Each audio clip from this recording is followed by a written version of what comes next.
Yeah, you're right. It's a familiar team. It's either going to be the Whitecaps, San Jose, or the Galaxy. It seems to be kind of the routine. But a familiar team, a good team, definitely a dangerous team. Um, if you don't match their intensity, if you don't understand their movements, their rotations, and if you play in a naive manner and build up play, they're going to punish you, and they're very good at that. And they have some weapons as well in set pieces. So again, like every game, but a little more than most games, we have our work cut out for us. But it's at home, at BMO, a place we enjoy playing at and enjoy winning, and that's our objective. Ryan? Yeah, that these teams, when you play them 8 times in a year and a half, you can get a little lackadaisical, right? You can get to think like, okay, we know how they play, we know what they're going to do, and those are the times where a team like this, that's as dangerous as they are in the counterattack, as dangerous as they are with their front three to score goals, they can surprise you, and they can put some goals away on us. So we'll make sure we're ready. It's funny going through video over and over against the same team, but we're doing it even a little bit more intensely this week to be on our toes to make sure we're ready for what they're going to bring. So we can't fall into the trap of thinking, we've seen them before, we kind of know what their lineup is, or we know their formation. We've got to be ready to expect anything tomorrow, and we will be. The guys are ready. I think it's the most common opponent. I'll have to check, but certainly played a lot. It's a different situation for every team in this competition. Just your thoughts. I mean, would you obviously prefer to play these two games, even though it's a short turnaround back to back, as opposed to playing one game here in match day 1 and another one in match day 3? I think it's fine. I think we had a normal week leading into our game against Tijuana. So, and our players and their bodies are used to these congested sections of the season. So it seems quite normal to us. But we will also enjoy a few days to recover after this game. Ryan, just your thought about playing the Liga MX team. It's having played Tijuana. We'll see if you guys play another team down the road here. But what is it like? Or how's it different?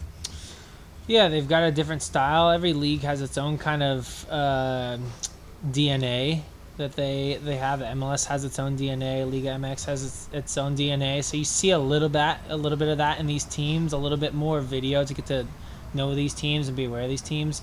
For me, a guy that's been in this league for a long time, I'm seeing these MLS teams for the 10th, 11th, 12th time. So a lot of times I know their style. I know most of the players. Then you throw these Liga MX teams in there, and it's like, okay, we got to learn a whole new system, whole new style.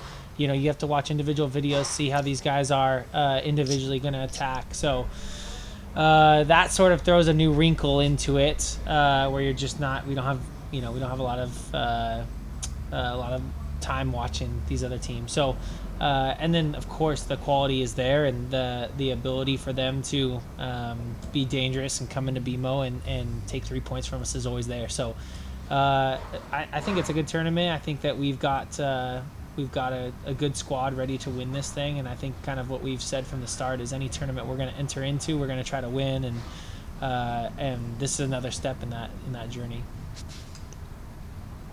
One more, Steve. Just the early success for MLS. How do you attribute that with the Liga MX teams? I think having one win thus far. It's tough to say. It's tough to generalize. I can speak about our game, and of maybe the obvious fact that they're only 4 weeks into their season, and I think fitness levels can be a little different, and they'll have some travel in their legs. So those are the obvious facts, I think. But going off of our game, I think it's, for me and for us coaches, it's really interesting to try to prepare a match plan against such a different style at times, and to see, when they clash up against each other, what comes out in the end and what will stand out.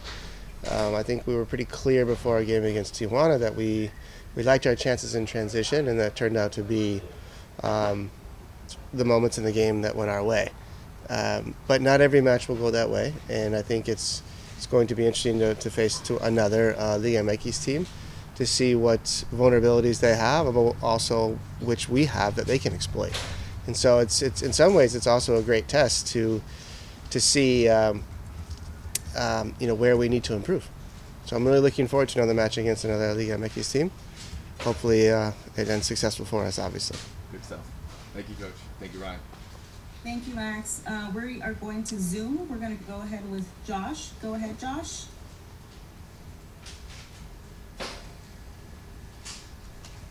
Hey, can you hear me? Yep. All right. Hope you guys are well. Vancouver's familiar, but it seems like they'll be without Ryan Gold. How big a difference is that? He was clearly a key player for them. So when you see them without him, what do you take from that? Go ahead, Ray. Yeah, he's good. Obviously, he's the engine of their team. He runs so much of their connection through their midfield to their front line. Everything's going through him. He's the one finding the last pass. He's the quality to get their strikers in really good spots to score some goals. So they're going to be missing him, but it also throws a wrinkle at us where it's, when you've got a guy like Ryan Gold out there, you know what to expect. You know who they're going to try to play through, and so you can try to lock that down. Now you have a lot of questions of, okay, who's going to be the guy that steps up to create those chances? How do you slow those guys down? What's their system going to be? So there's a lot of questions unanswered now with him not being in the lineup, but there's no question they're going to have a big hole to fill with him not being there. Yeah, I'll just add. Yeah, I'll just add to that. I think Ryan Gold, one of his qualities that doesn't get spoken about a lot is his ability to win balls and to sniff out interceptions.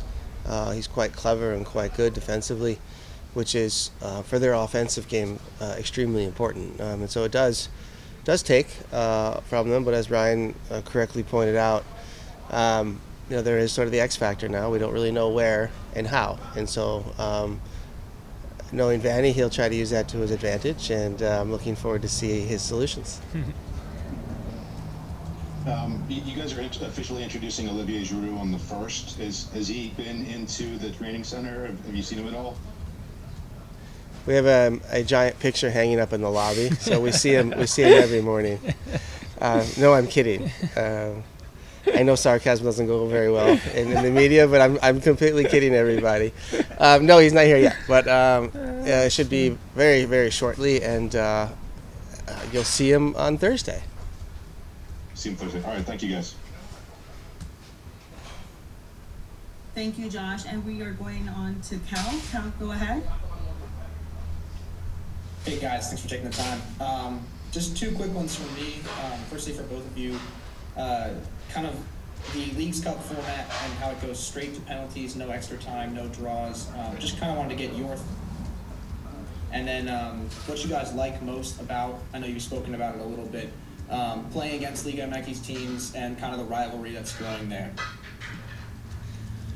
I think the structure of going straight to penalties is inevitable because it's just, all these extra minutes getting put on guys' legs that haven't been there in the past, and so you can't really go to overtime. You also can't just end in ties because there's 3 teams per group, and it just sets up for, coin flips at the end of a group stage to see who goes through to the next round with, some teams tie or there's just the same results. One team, everybody beats each other, whatever, then you're just looking at goal differential or coin toss to go through. So I understand how they're putting that together. It makes sense, and it makes sense to not go overtime and put these extra minutes on guys' legs. I don't know what the other side of that question was. I can repeat it. Playing Liga MX teams. Yeah. Yeah, we kind of answered that one a little earlier. I think it's a good test for us. It throws a wrinkle at us. It's like Champions Cup where you're having to learn an opponent that you don't know and you haven't been able to watch a ton of games or seen video of, and so you've just got to learn an entire new system, and that's a good challenge for us to be able to learn a team on the fly and then go and compete against them. So it also brings a different, like you said, DNA, a different DNA that their league has, and different kind of weapons that they throw at you than you maybe see in the MLS. And so being able to adjust your game to account for that, I think is a good test for us. Yeah, just echo Ryan. I think it's logical to go to penalties. I'm not sure overtime and splitting a point is maybe the right way to do it, or just split a point is maybe not the right way to do it either. So it just seems logical. Whether I like it or not is a relative. I'm getting better at these. You are getting good at these, yeah. Yeah, and as I said earlier, Liga MX teams is awesome to play against. It's great for us coaches to really see and to be kind of pushed, pulled, and poked in a different manner than we get in the MLS. And it's sort of a test to see how strong our system, our team is, and where our weaknesses are and where maybe our strengths lie. So you can prove that against not just MLS teams, but international teams like Tijuana, or possibly in the next round Pumas or Monterrey.